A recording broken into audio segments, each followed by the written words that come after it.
CHAPTER V of the Spanish Conquerors by Irving, Berdine, Richman.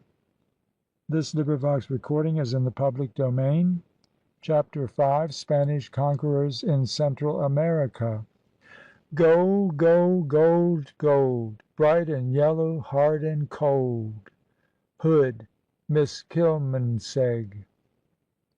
Balboa had fallen before Pedrarius, but the search for some passage-way to the provinces and islands of the South Sea, rich in spices, pearls, and gold, was continued by not unworthy successors in the persons of Andres Nino, a sea-dog not to be confounded with Pero Alonso Nino, pilot under Columbus and Ojeda, and Gil Gonzalez d'Avila. Columbus himself had sought this passageway or strait between 1502 and 1504, and others had followed him. This Nino, too, had explored the coast of Darien in behalf of Balboa. In 1519, the year of Balboa's death, Nino entered into a partnership with Gil Gonzalez, treasury agent for Hispaniola, a man of great practicality and excellent judgment. The partners were empowered by the Crown to take over the ships built by Balboa and to make exploration 1,000 leagues to the west. Pedrarius, 70 years old, drier, harder, more inflexible than ever, refused to deliver the vessels. Gonzalez, whose rank in the partnership was that of captain general, thereupon dismantled his own ships, and, repeating the feat of Balboa, carried the materials over the mountains to the river Balsas. In the end, after delays and discouragements comparable to those of Balboa, he managed to build and equip 4 small vessels, and with them to sail westward on January 21, 1522. This expedition, which took a double form, a coasting voyage by Nino and a march overland by Gonzalez, came first to the lands of the cacique Nicoya, from whom Gonzalez learned that 50 leagues to the northward there dwelt a greater cacique, whose name was Nicaragua. Gonzalez abhorred strife as much as Pedrarius delighted in it, and the naive wisdom of Nicaragua had therefore a chance to unfold itself unhindered. Whence, asked the cacique, after listening to a detailed account of the Mosaic scheme of creation, did the sun and moon obtain their light, and how would they lose it? Why did not the God of the Christians make a better physical world, one more comfortable to dwell in? And finally, speaking in the ear of the interpreter, he asked, "Came these men from the sky?" Being assured that they did, his next query was, "But how? Came they directly down like a spent arrow, or riding a cloud, or in a circuit like a bent bow?" The Indian community over which Nicaragua ruled was situated on a large freshwater sea, the present Lake Nicaragua, and striding into it, Gonzalez drank of the water and took possession in the name of the King of Spain. "It is by situation," he wrote, "barely 3 leagues from the South Sea, and, according to the pilots, connected with the North Sea. If so, it is a great discovery." Here Gonzalez repelled an Indian attack under a picturesque cacique named Diriangen, and having satisfied himself that as yet the Spaniards of Mexico, Cortes and his followers, had made no southerly advance, returned to Panama.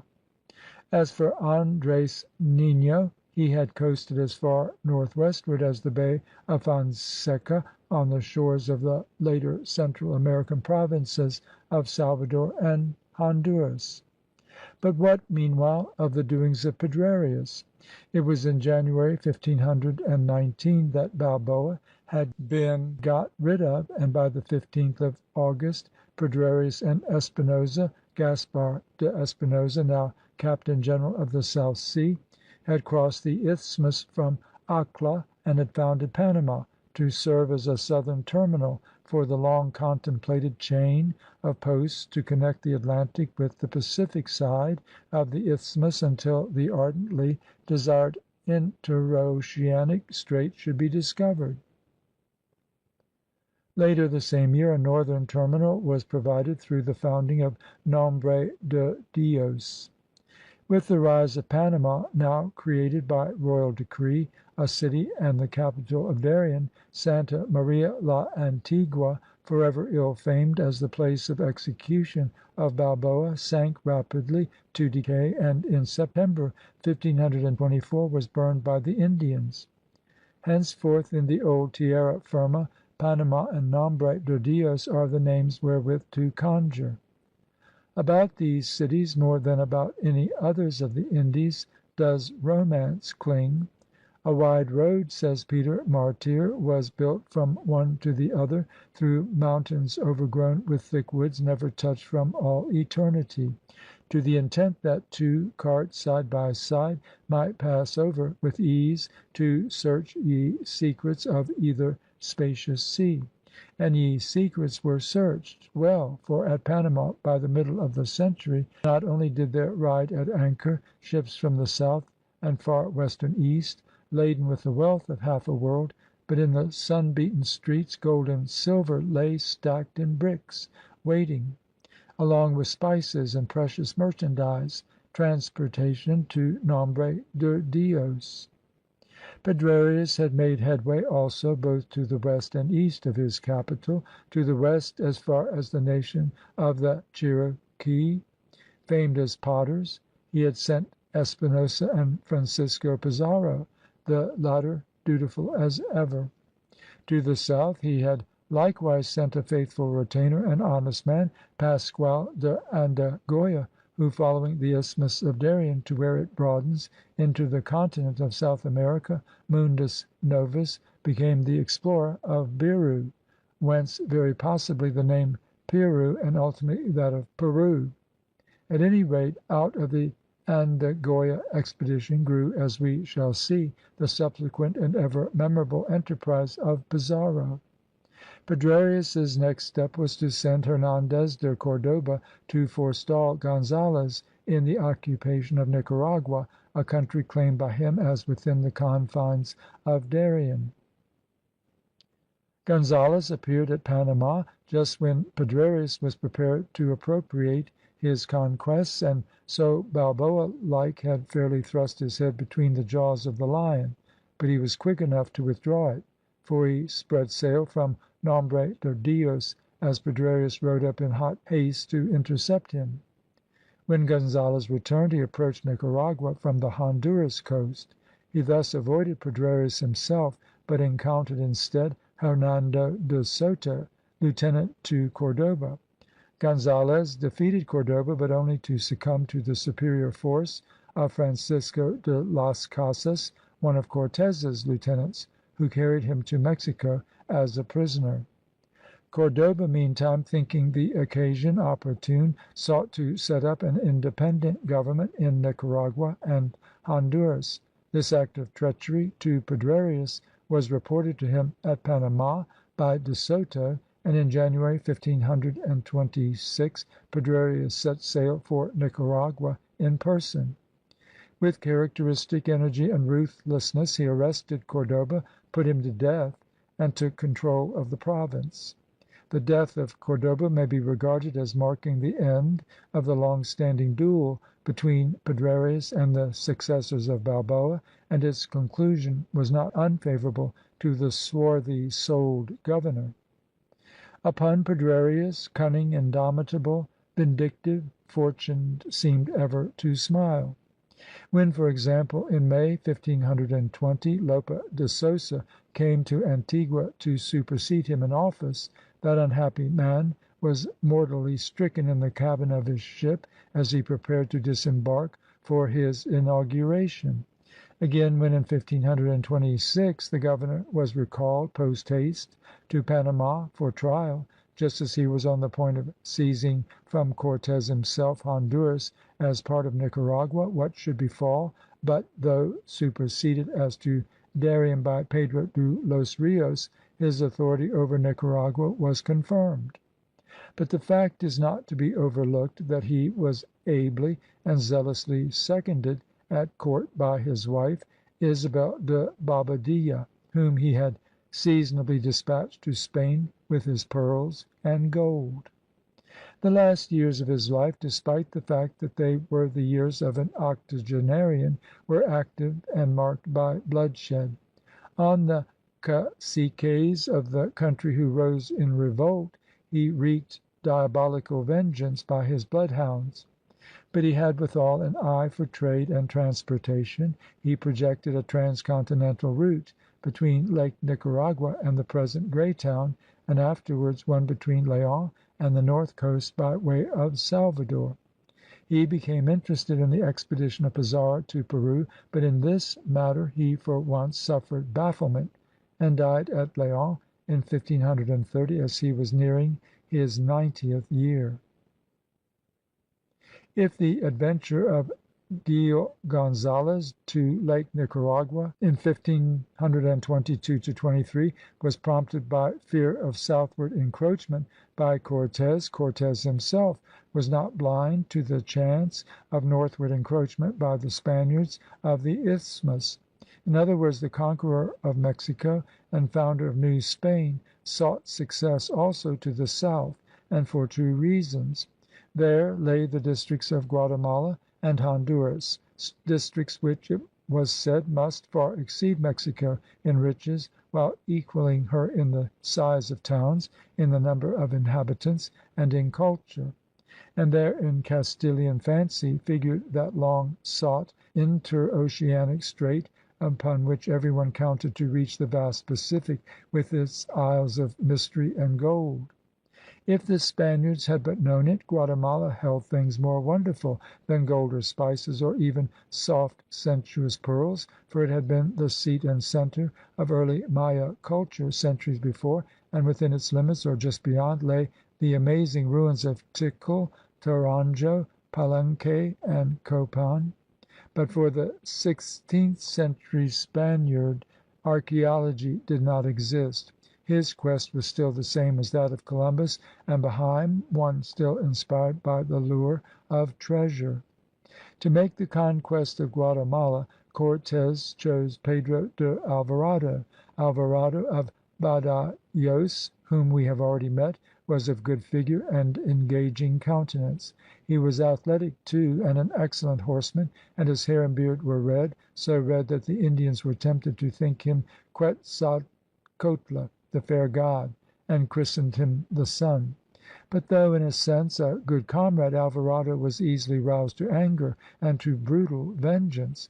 He left Mexico City for Guatemala on December 6, 1523, with 120 horsemen, 300 foot soldiers, a few pieces of artillery, and a large body of Mexicans.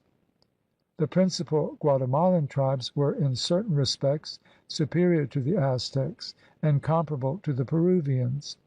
Of their chief settlements, Utatlan was most celebrated. Massive official buildings, religious and governmental, grouped about a court, made it rudely magnificent. The subjugation of these people took the better part of 2 years. During this time Alvarado passed also into Salvador. Here, contrary to his expectation, he failed to get news of an interoceanic strait to the southward, but heard of distant cities built of stone and lime and densely populated, an echo no doubt of Quito and Cuzco.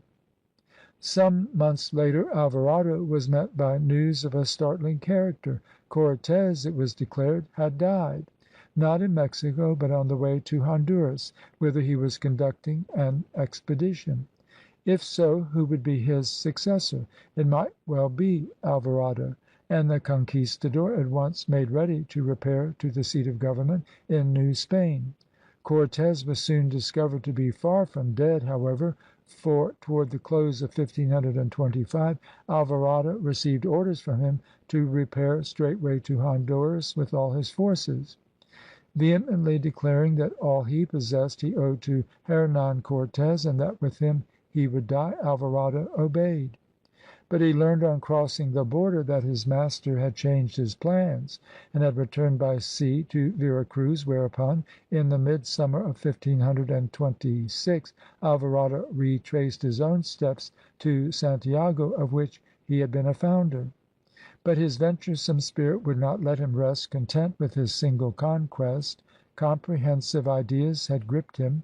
He felt the imperious lure of golden dreams. He would go back to Mexico after all. He would see Cortes, secure his support, and sail for Spain. There he would win sanction to adventure where the South beckoned. He would be the man to complete the work of Balboa. But what of the expedition of Cortes into Honduras? Originally it had not been Cortes's intention to make this expedition in person. He had chosen for the task Cristobal de Olide, a friend of Velasquez, governor of Cuba, a strong-limbed man and a very Hector in fight. But although Olide sailed from Vera Cruz to Honduras, he had on the way at Habana gone back to his allegiance to Velasquez. It had thereupon become necessary to send after the recreant a sleuth in the person of Francisco de las Casas. At Triunfo de la Cruz, just south of Columbus's island of Guanaya, Olide had captured Las Casas and also Las Casas's prisoner, Gil Gonzalez, but had afterwards been mortally stabbed by his captives as he sat with them at meat. Cortes had been unfaithful to Velasquez. Olide had been unfaithful to Cortes. Would Las Casas be any more faithful than Olide had been? Such, in the mind of the conqueror of Mexico, was now the question. "Villain whom I have reared and trusted," Cortes had exclaimed on hearing of the treachery of Olide, "by God and Saint Peter, he shall rue it." As for Las Casas, it were well, perhaps, that he even have not too much the temptation of opportunity. So, late in October, 1524, Cortes set forth for the district of Tabasco, where he planned to cross the peninsula of Yucatan, then thought to be an island, to the northern coast of Honduras. He took a force of about 100 horsemen and 40 foot soldiers, together with pages, musicians, jugglers, servants, and some 3,000 Indians. A unique feature was a body of Aztec war chiefs and caciques from about Lake Texcoco, including Cuauhtémoc, deposed chief of men of Tenochtitlan. These it had not been deemed prudent to leave in Mexico in the absence of the conqueror. At Teotlac, a point between Iztapan and Lake Petén, Cortes became convinced that the deposed chiefs and caciques in his train were plotting to overthrow him and to restore in Mexico the Aztec regime, and he hanged two of them, Cuauhtémoc and the war chief of Tlacopan, to a ceiba tree at midnight. Thus was tragedy invoked. But comedy did not range far behind. On an island in Lake Petén was a fairly large Indian settlement where Cortes left a badly lamed horse. The Indians, filled with veneration for the strange creature, fed it on flowers and birds, of which diet it speedily died. They then worshipped it in effigy in one of their temples as a god of thunder and lightning, a practice which was still maintained in 1614. The march to the southeast, begun after the Spanish mode, with music and dancing, quickly became a thing of dolor. Rivers, forest-clad morasses, lakes, and labyrinthine sloughs seemed everywhere; and when these at length ceased, there supervened a flinty mountain pass, which cost the lives of men and scores of horses. To the south lay the ruins of Palenque, but they awakened no interest, and it was 5 weary months before the exhausted band reached Golfo Dulce and the Spanish town of Nito. At Trujillo, where Cortes was planning yet further conquests, disturbing news overtook him. Quarrels had broken out among members of the administrative board, to which he had left the government, and upon rumor of his death his property had been seized. His presence was sorely needed to save his fortune and his conquests. Resolving to return, he set out on April 25, 1526, and reached Vera Cruz late in May, so emaciated and broken in body as to be but a spectre of his former self. In Mexico City, now a city in the true sense of the term, Cortes was welcomed with demonstrations of delight by Spaniards and Indians alike. He was still to all beholders the Spanish conquistador par excellence. Like Columbus, Cortes was an object of much envy on both sides of the Atlantic, and to make clear his doings to the Spanish king he took ship in 1528 for Spain. He debarked at Palos, where he is said to have met Pizarro, and in his train, by a freak of fate, was Pizarro's future Brutus Juan de Rada. Charles V was at this time holding court at Toledo, and here Cortes was met and escorted into his monarch's presence by a brilliant group of nobles. Needless to say, he did not come empty-handed. Indeed, by comparison with what he brought, the offerings of Columbus to Ferdinand and Isabella seem mean and trivial. First there was heaped treasure of gold and silver, then feather work and embroidery, then specimens of arms and implements, strange plants and animals and beautiful birds. Imposing Indian chiefs, among them a son of Montezuma, graced his retinue, while amusement was contributed to the occasion by dwarfs, albinos, and human monstrosities. Cortes, like Columbus, would have knelt at the royal feet, but Charles, like Ferdinand and Isabella, raised up the suppliant and compelled him to speak, sitting, and when illness overtook him, the king personally visited him in his lodgings. In Spain, the conqueror of Mexico contracted a brilliant marriage. Catalina, his first wife, had already died, and Marina, his Indian mistress, he had given as wife to one of his soldiers. He received the title of Marques del Valle de Ayaxica, Marquis of the Valley, and was made a Knight of Santiago. But amid these marks of royal favor, misfortunes were not wanting. His father had died, and so had his beloved follower, the youthful Gonzalo de Sandoval. Capping all, he failed of his ambition to be made a duke, a glory which he coveted beyond any other. End of chapter 5.